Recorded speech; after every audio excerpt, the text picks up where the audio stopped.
Once upon a time, in a lively and prosperous kingdom, there lived a minister whose wisdom was unmatched.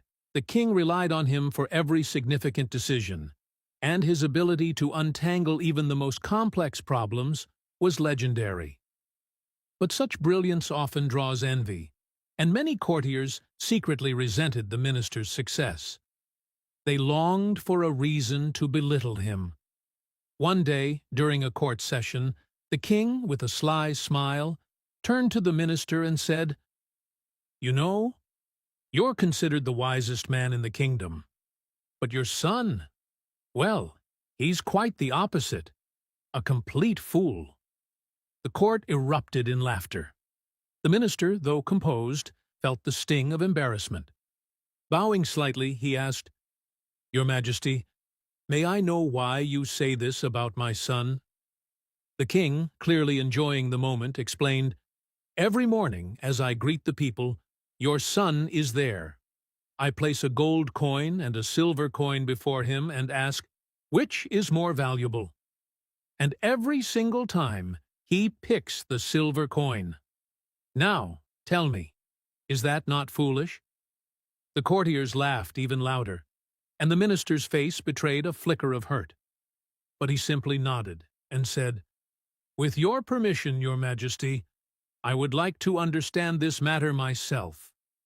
The king waved dismissively. "Go ahead, minister. I'm curious to hear your findings." That evening, the minister returned home, his mind restless. Summoning his son to his study, he asked directly, "Son, tell me honestly, which is more valuable, gold or silver?" Without hesitation, the boy replied, "Gold, of course, father." The minister frowned, his tone growing stern. "Then why, every day, do you tell the king that silver is more valuable? Don't you see how this makes you look? The king and his court are laughing at you, and at me." The boy's lips curved into a calm smile. "Father, come with me. I'll show you something." Intrigued, the minister followed his son to his room. There, the boy knelt before a small, intricately carved wooden chest.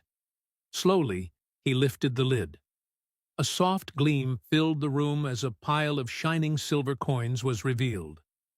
The minister's eyes widened in surprise. "Where did you get all these coins?" he asked, his voice a mix of astonishment and confusion. The boy chuckled softly. "Father, these are the coins the king gives me every day. Each morning, he places a gold coin and a silver coin before me and says, 'Take the more valuable one.' I always choose the silver coin." The minister, still perplexed, asked, "But why, when gold is clearly worth more?" The boy's smile deepened. "Because, father, the day I pick the gold coin, the king will stop asking me the question, and I'll stop receiving a silver coin every day. The king finds amusement in thinking I'm foolish, but while he laughs, I quietly collect a steady reward. In the end, who is truly the wise one?"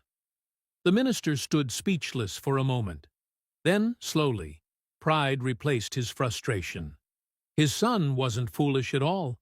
He was a quiet strategist, using patience and wit to outsmart even the king. The next morning, the minister walked into court, with his head held high. As expected, a courtier mocked his son's foolishness. But this time, the minister simply smiled and said, "Foolishness, my friends, is often in the eye of the beholder." The king, hearing this, raised an eyebrow and laughed heartily. "It seems wisdom truly runs in your family," he said, and from that day forward, the court thought twice before underestimating the minister or his son. Moral of the story: true intelligence isn't always about proving yourself to others.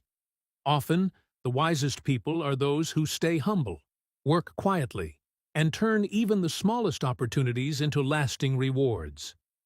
So, the next time someone mocks you or your ideas, remember, patience and persistence can transform even a small plan into a great success. If this story inspired you, Don't forget to like, share, and pass it along to someone who might need encouragement. Stay positive, stay wise, and join me next time for another tale to inspire your journey.